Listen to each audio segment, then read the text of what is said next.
Gènes liés. Le croisement entre deux souches pures de drosophiles, la première accord gris et celle lisse, et la deuxième accord noir et celle non lisse. La génération F1 est composée de drosophiles avec un corps gris et celle lisse.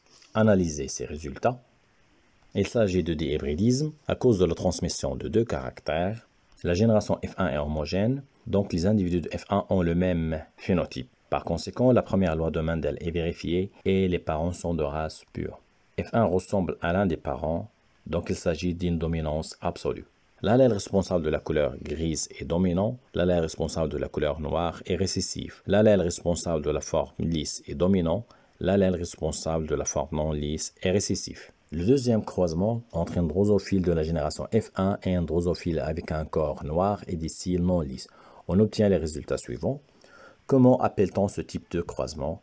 Il s'agit d'un croisement test et il a pour but de vérifier si les deux gènes sont liés ou bien indépendants.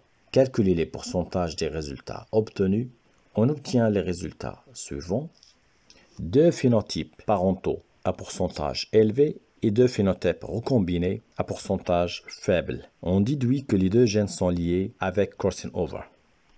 L'interprétation chromosomique des résultats de deuxième croisement est la suivante, et ces résultats correspondent aux résultats expérimentaux. Calculer la distance entre les deux gènes et réaliser la carte factorielle. On procède par la relation suivante. Ce sont les phénotypes recombinés divisés par le nombre total multiplié par 100. On obtient le chiffre suivant, 5,5, et l'unité est centimorgane. La carte factorielle est une représentation d'un chromosome avec l'emplacement des deux gènes étudiés. En résumé, le croisement test en cas de dihybridisme permet de vérifier si les deux gènes sont liés ou bien indépendants.